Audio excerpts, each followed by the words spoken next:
The photo you see is from the real case of two young men who made millions of dollars selling weapons to the United States government. Now, just over 20 years old, they are about to close the most important deal of their lives, only this time it'll be illegal. Everything was going according to plan, but one of them was overcome by greed and ruined it all. I'm not just talking about the business, I mean their friendship too. Before becoming millionaires, one of them, David Pacuz, dropped out of college and was working as a massage therapist in Miami. He hated his job and felt completely lost, but he needed the money. Trying to build a better life for himself and his girlfriend, he launched a new venture, selling quality bedsheets wholesale to nursing homes in Florida. Unfortunately, the business didn't go well, and his financial situation started to deteriorate. Things changed, however, when he reconnected with his best friend from high school, Ephraim Diveroli. Ephraim wore a sharp suit, drove an expensive car, and looked amazing. He invited David to spend the day with him, and David accepted. On the way, Ephraim told him he had been working with his uncle selling weapons, but his uncle had stolen over $70,000 from him.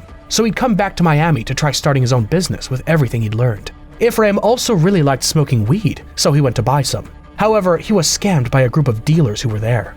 They tried to intimidate him, but Ephraim pulled a submachine gun from his car and started firing into the air. Now, let's pause here for a moment. These clips you're seeing are from a movie called War Dogs, which is based on the true story of these two young men you're seeing there. Although the movie tells the real story, it exaggerates some parts to make it more dramatic.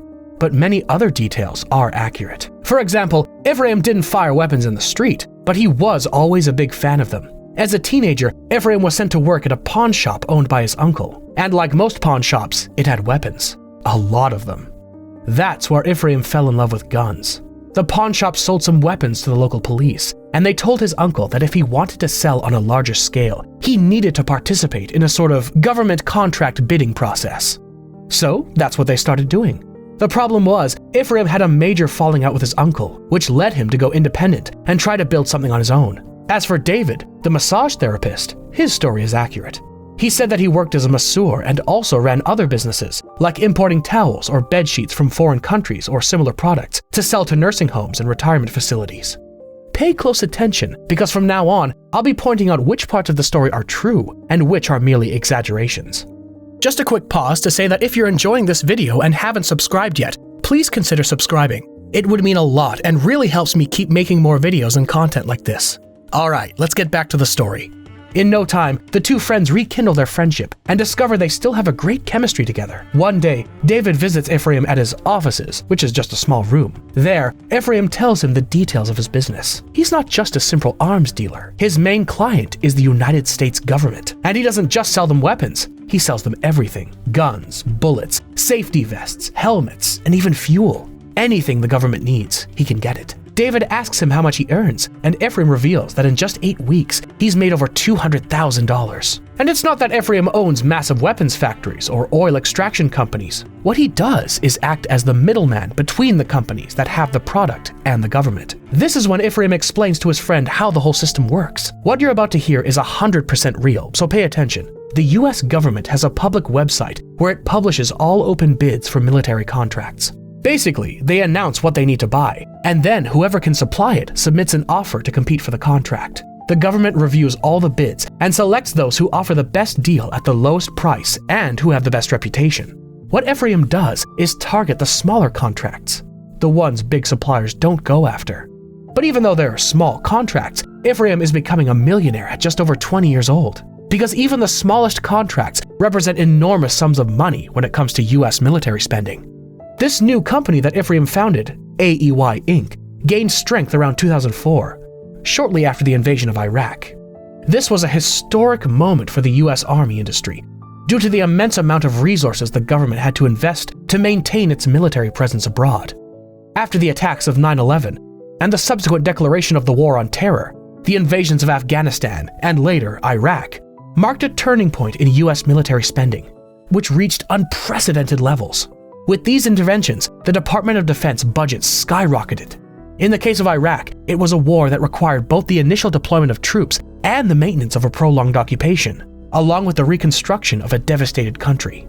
To achieve this, the United States needed vast quantities of military equipment, weapons, ammunition, and basic supplies. Among the main demands were weapons, armored vehicles, logistical equipment, personal protective gear, and many other items.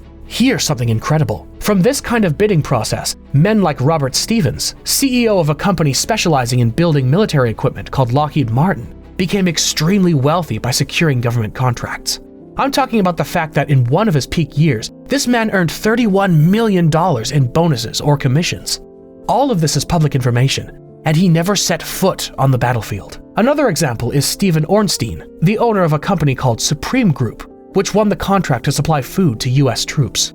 The problem is that they quickly realized the government was burning through money without paying much attention to how it was being spent. So he took advantage of that by inflating food prices and engaging in other fraudulent schemes, earning millions of dollars for himself and the company.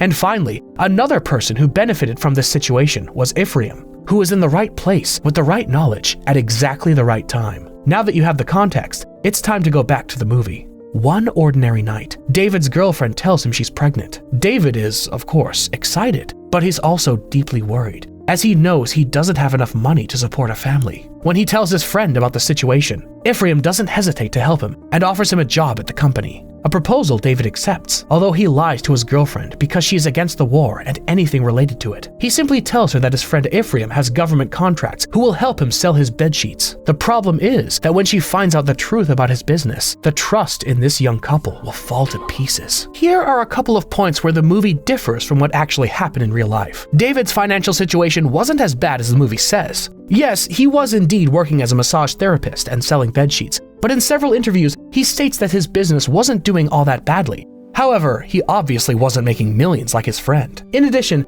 David says that he told his girlfriend about the business he was going to get involved in from the very beginning, and she was okay with it. In one interview, he even mentions that his girlfriend wanted him to earn money because it never hurts, and because the baby on the way had them a bit concerned. In the movie, they made this a secret that David hides from his girlfriend, basically because the film was designed to appeal to a mass audience. And most of these stories are more engaging when there's a romantic drama involved, so they had to fulfill that narrative requirement. What is true, however, is their partnership in the business. After hearing him out, Ephraim told David that many of the things he was already doing could be applied to the arms business: logistics, organizing financing, searching for online bids, importing, etc. Moreover, he needed someone trustworthy in order to expand, which made David the ideal person for Ephraim's mission: to get rich no matter what. Just like their workspace, the terms of their partnership were completely informal. Just a handshake, a detail that becomes important later on. There were no contracts or paperwork involved, only a verbal agreement. Ephraim offered David a share of the profits from any contracts he helped secure. Initially 50%, which he would later reduce to 25%. David spent the following weeks learning everything he could from Ephraim, checking the government website day and night in search of the best contracts. While David searched the site, Ephraim handled the calls to suppliers. To grow business, they brought in an investor, a man named Ralph Slutsky, who owned 14 dry cleaners spread across Miami. Ralph financed the purchases, and in return, they gave him what he believed was 25% of the profits. Now that they had an investor, it was easier to land bigger contracts. While the friends are having dinner, David receives a phone call informing them they've won a large and lucrative contract with Iraq for a shipment of Beretta pistols. They'll earn hundreds of thousands of dollars if they can get all the weapons they've already promised. The first major problem arises because the Beretta pistols they purchased were manufactured in Italy, and recently the European Union had imposed an arms embargo prohibiting the export of military equipment to Iraq due to political tensions and concerns about regional stability. This means that Italy, as a member of the European Union, cannot sell or send these weapons directly to Iraq. Captain Santos, who's waiting for the pistols for his men, calls David to inform him about the new restriction. David, caught off guard, tries to remain calm and pretends he has everything under control, though in reality, he has no idea how to fix the situation. He didn't even know about the embargo.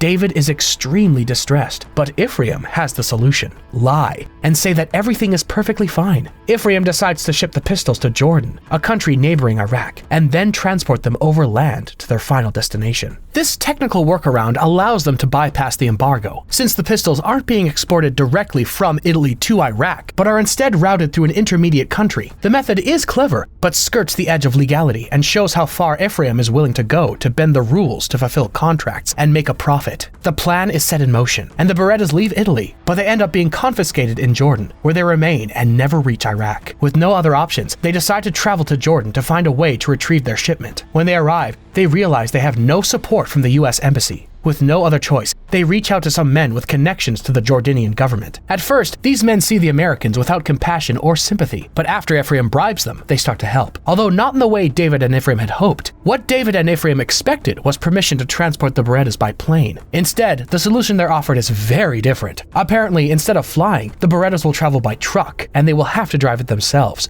accompanied by the best smuggler in the entire Middle East, this man.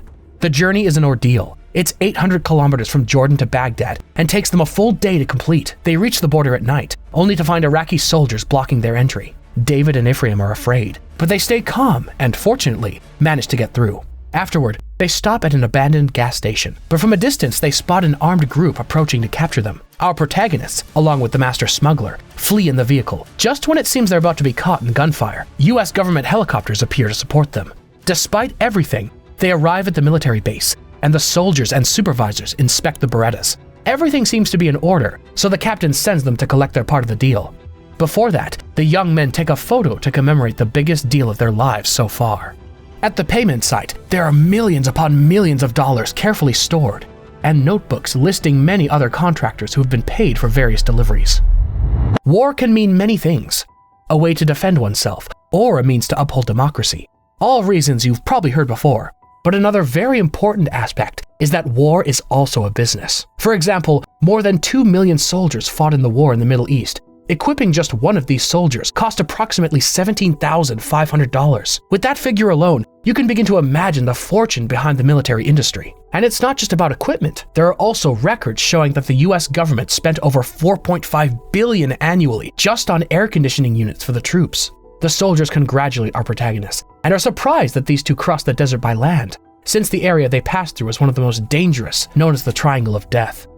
But how much of this is true? In reality, David and Ephraim were never in the Triangle of Death, and they were never in any situation where their lives were at risk during the deal.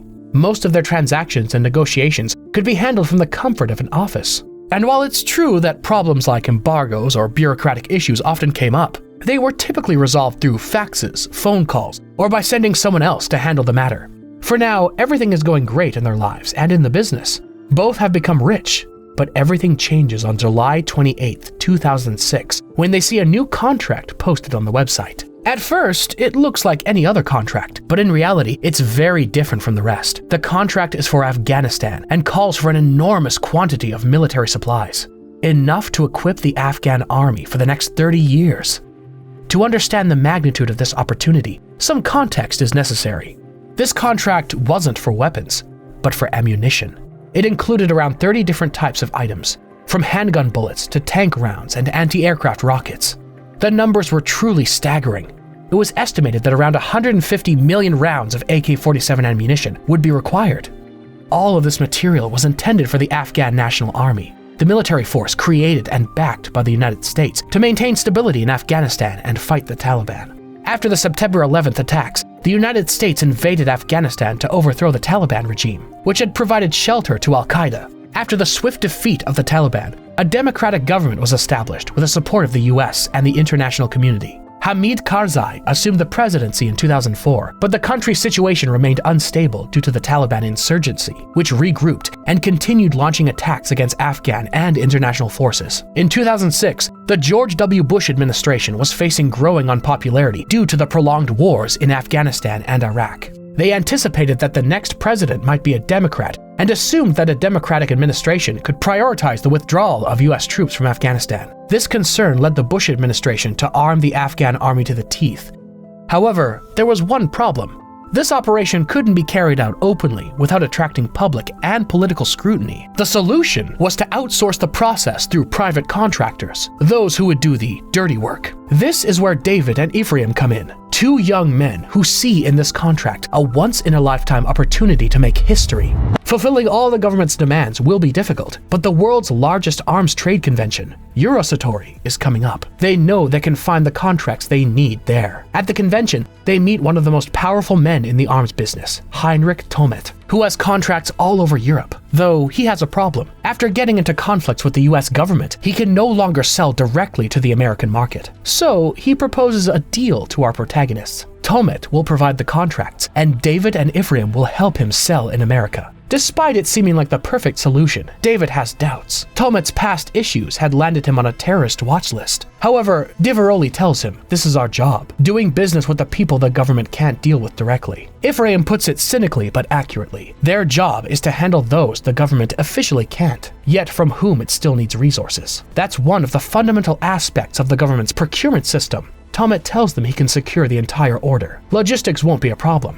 The key, he says, is Albania, a country that played a major role during the Cold War and whose warehouses are packed with military equipment. And when I say packed, I mean literally crammed with every kind of weapon, explosive, and ammunition imaginable. But let's ask, why would a country like Albania have all of this? The answer is a mix of geopolitical history and the shifts in the arms trade following the Cold War. In this case, Ephraim and David were able to secure supplies from Albania through a Swiss arms dealer with excellent connections in the Balkans. That man, Heinrich Tomet, had key ties, including with the son of the Albanian Prime Minister, which made the deal go through smoothly. In the movie, this is the character we just saw, played by Bradley Cooper. Now, to understand why Albania has all of this, we need to look at its unique history. During the Cold War, it was ruled by a dictator named Enver Hoxha, who distrusted both the Soviet Union and NATO. He believed the Soviets were not true communists and feared they would invade him. At the same time, he thought NATO might also attack due to his country's communist alignment. Believing that his small, impoverished nation was in the crosshairs of both superpowers, Hoxha sought protection by aligning with China. China began sending massive quantities of weapons and ammunition to Albania, while Hoxha built an extensive network of bunkers to prepare his country for total war. He planned to turn every man, woman, and child into a soldier ready to fight to the death. But the war he so feared never came. And when the Cold War ended, Albania was left with a massive surplus of weapons and ammunition stored in those bunkers. Time passed, the Albanian economy collapsed, and between 2006 and 2007, Albania was seeking to join NATO. One of the conditions for accession was to dispose of the Soviet-era munitions, so instead of paying to dismantle them, the Albanian government decided to sell them off at low prices to save on costs and generate revenue. This is where Heinrich Tomet secured an incredible deal, organizing the sale of these munitions to David and Ephraim.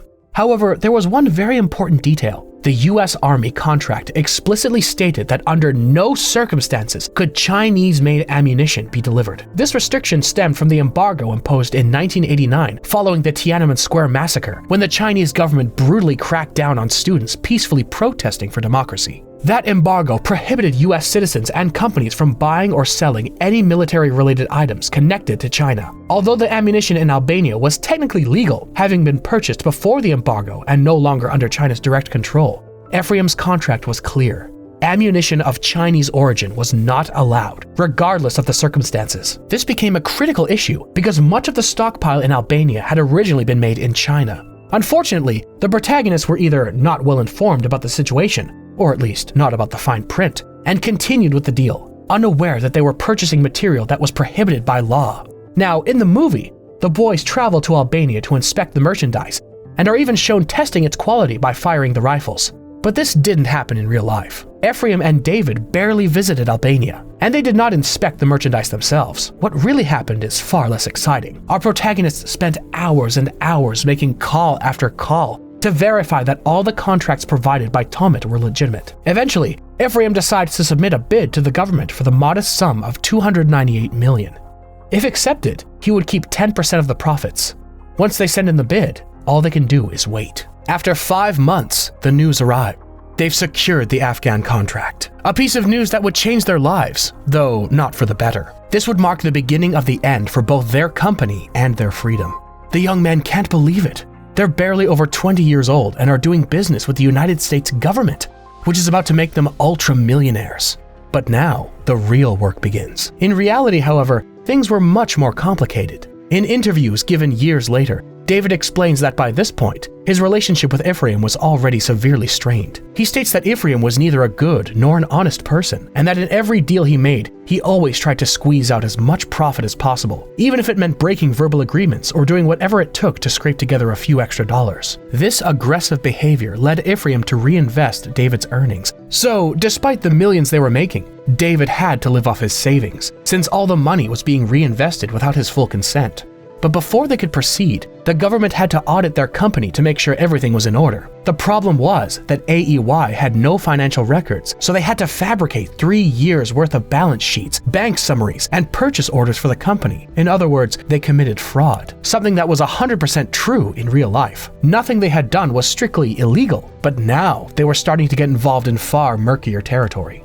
In addition, the audit included an interview at the Pentagon. The pair were extremely nervous, so much so they even smoked some weed to calm their nerves. The agents received them, and in the end, everything went well. They now had a clear path to those millions in profits. They just had to make sure the shipment reached Afghanistan on time and in proper condition. Tensions between the two friends began to rise as Ephraim became increasingly impulsive, prompting David to realize just how deep into trouble he really was. He didn't even have a contract to protect himself, so he drafted one and asked Ephraim to sign it. His partner did, though it was obvious he wasn't happy about it. And although David had the presence of mind to get Ephraim to sign the contract, he didn't make a single copy of it, something that would have caused him serious problems later on. In real life, this contract never existed. Everything was based on verbal agreements, as they initially had complete trust in each other, something that would eventually have major consequences for poor David. Although the scene didn't happen exactly as portrayed in the movie, David did, in fact, realize too late the danger he was in. He recounts that when he tried to fix things and renegotiate, Ephraim revealed his worst side. He didn't care about their words or the friendship they once shared. He tried to take away David's entire share of the deals that he had helped close. He even threatened to not pay him the money he was owed. But right now, they have bigger problems. While in the film, it is David who goes to Albania to oversee the shipment. In reality, it was Podrizgi, a friend who had recently joined the company. As soon as David arrives in Albania, the signs that something wrong begin to appear. The ammunition was packed in containers covered with Chinese characters. This means the rounds originated in China, which is a serious issue, since, as we recall, the contract with the Pentagon specifically prohibits products from that country. With no other options, the pair takes the riskiest route because they don't have time to find an alternative. Ephraim instructs David to repack the ammunition in containers that don't have Chinese markings to make them appear as if they were manufactured elsewhere. This action is now undeniably illegal, as it constitutes fraud. They now have a plan, but who would be willing to deceive the United States government in this way? The answer lies in a man named Costa Trebica, a local box manufacturer. When they tell him what they need to repackage millions of rounds of ammunition, Costa knows something shady is going on. But since the pay sounds good, he accepts the offer. Costa calculates how much the repackaging will cost and tells David and Ephraim he'll charge them a total of $100,000 for both the boxes and the labor. This is excellent news. With the new packaging, the ammunition weighs significantly less, meaning the transportation costs drop. When they do the math, it turns out they'll save almost $3 million on shipping alone. Costa's men get to work and set up repackaging lines. But by then, a new problem has emerged. Ephraim doesn't trust Tomet, the man who helped them secure the ammunition.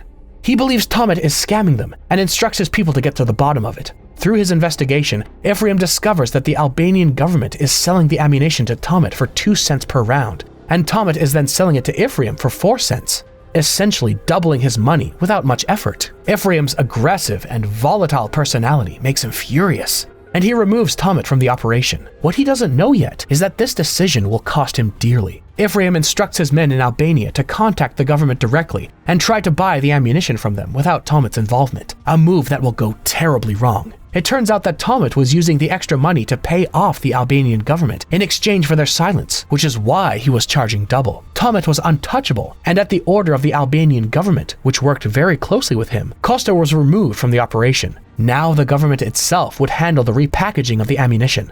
Costa is furious. He had already hired repackaging staff for 8 weeks, and now he has to pay them, on top of the investment he'd made in the boxes meant to hold the repackaged rounds.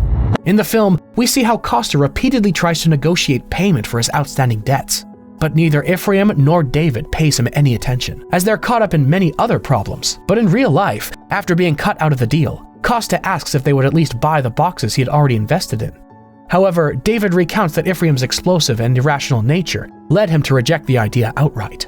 The cost of buying the boxes was insignificant compared to everything they stood to gain, but Ephraim refused to buy them. Despite all this, the ammunition does manage to reach Afghanistan safely, and the money is transferred into the company's accounts. After all their work, they had achieved their dream. They were finally rich. Well, not exactly. Ephraim was the one with the control over the bank accounts, and although the money had been received, he still hadn't paid David his share. This creates tension, and David begins to suspect that his friend is about to betray him. Sadly, he's right. Ephraim tells him he wants to renegotiate their agreement, something that spells trouble for David, since, as you'll recall, he doesn't even have a contract. The deal between them had been sealed with words only. There's no legal document David can use to defend himself. In the movie, this moment is portrayed as one of the most dramatic scenes, in which Ephraim takes advantage of David's absence from the office to destroy the only copy of the contract. And when David tries to confront him and defend himself, he finds out that the person who was once his best friend has betrayed him. That scene didn't happen exactly like that in real life, but seeing the paper torn apart adds a great deal of drama and emotion to the story. David feels so powerless that he chooses to walk away from everything. We later see he returns to working as a massage therapist, but one unfortunate day, the owner of the dry cleaners approaches him. He says that Ephraim sent him to negotiate a settlement. However, when the two meet face to face and Ephraim makes his offer, David is outraged. Ephraim is offering just $10,000 when David had helped generate hundreds of millions for the company. The problem is that during the meeting, a fight breaks out. The argument escalates, and both exchange harsh words. What neither of them know is that the police are already on their trail, and the first person they found was the dry cleaning business owner, who agreed to cooperate with the authorities in exchange for a reduced sentence. That's why he met with Ephraim and David. The entire conversation was being recorded by the police. Days later, Ephraim and David find themselves in an elevator. Ephraim reveals his true nature, fake, deceitful, and manipulative. But when the elevator doors open, the FBI is waiting for them and arrests them on the spot. The real reason they were caught wasn't all the lies they told the government or the illegal acts they committed. The reason they went down, as unbelievable as it sounds, is because they didn't pay the man who helped them repackage the ammunition boxes. That man became so furious over the unfair treatment that he decided to call the New York Times and tell them everything. That's how law enforcement got to them in real life. David was sentenced to 7 months of house arrest, and to this day, he claims that he and Ephraim were used by the US government as scapegoats. He says they weren't arrested for the illegality of their actions, but because they got caught, even though emails clearly show that Pentagon officials knew something wasn't right with the ammunition. They simply turned a blind eye because it suited their interests. As for Ephraim, he was sentenced to 4 years, but his sentence was reduced after he agreed to cooperate with the investigation. Thanks for staying until the end of the video. Don't forget to subscribe and share it with a friend who you think might enjoy it. And you and I'll see you in the next one.